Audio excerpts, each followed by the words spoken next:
here is David Ibanez Durian. He came to Kenyatta College in fall 2005. He has accomplished so much and has made many contributions to our college community.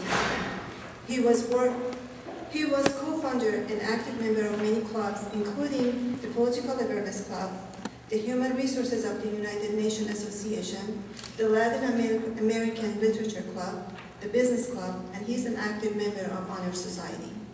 He has worked on campus as a tutor and participated in many advisory committees. In addition to all these responsibilities, he excels academically and has been recognized for his efforts. He has also been acknowledged for academic excellence and community services by faculty last year as well as this year. One of his recent recognitions was All California Scholars of the Year, which was awarded by the California College League in the State Senate. He will be graduating in May, majoring in economics and political science, and is transferring to UC Berkeley, majoring in international relations with minor in economics. David,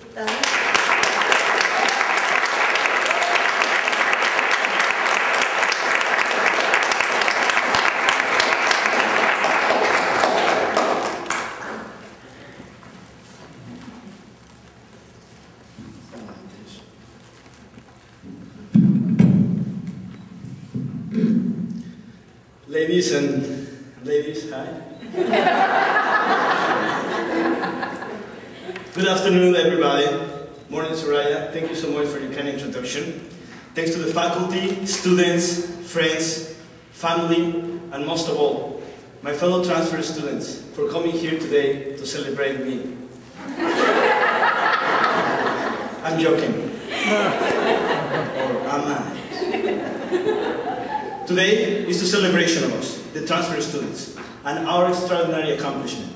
We are moving up in the ladder of education of life. Be proud, I am.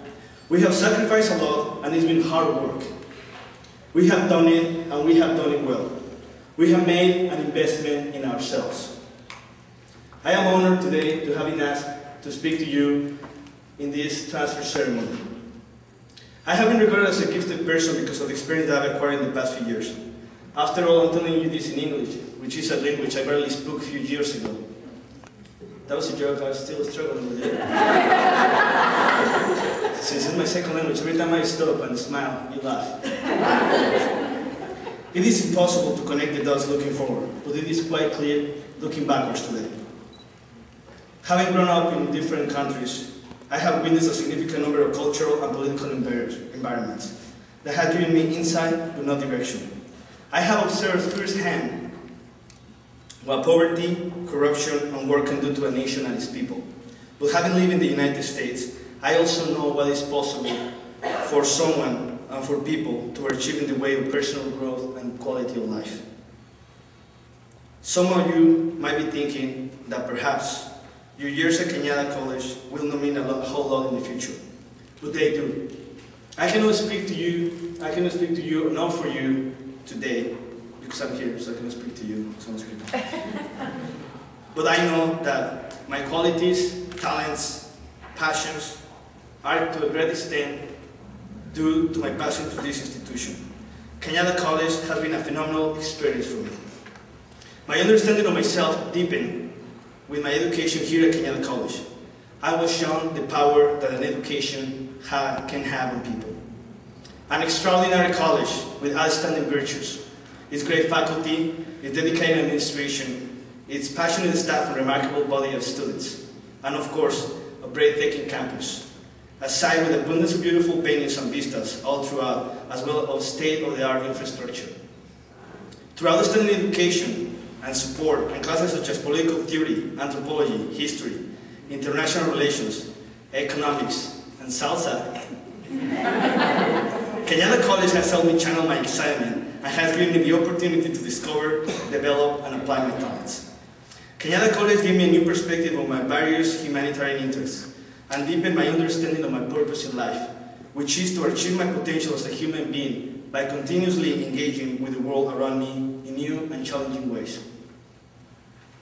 I will now tell you 3 stories that all of you, my fellow Kenyatta College students, will be able to relate to. It is unfortunate I only have a few minutes. I wish I could give you 10 stories. I was afraid that today there's going to be all these people that I know and you're going to be wondering, what is my story? There's all these stories. I'm going to try to. Story number 1, Yolanda Valenzuela. How many of you know Yolanda Valenzuela? She's over there. Read 836. I was required to take reading 836 because of my score on the placement test. So I signed up for the class that fit my schedule. It was the reading of Professor Yolanda Valenzuela. A few minutes into the class, she gave us the syllabus, or what I came to refer as the Bibles. It was huge. I immediately thought to myself, ¿qué onda con esta señora? Is she serious? It didn't take long to find out that she was indeed serious. For the next class, we were to read a chapter of a book and turn in a writing assignment. A few weeks into the class, I came to the conclusion that it was too hard for me. I had never been a quitter, but I was truly distressed.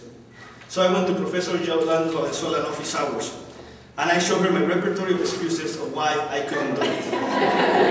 I told her I had recently immigrated to the United States and had a little over a year of studying English.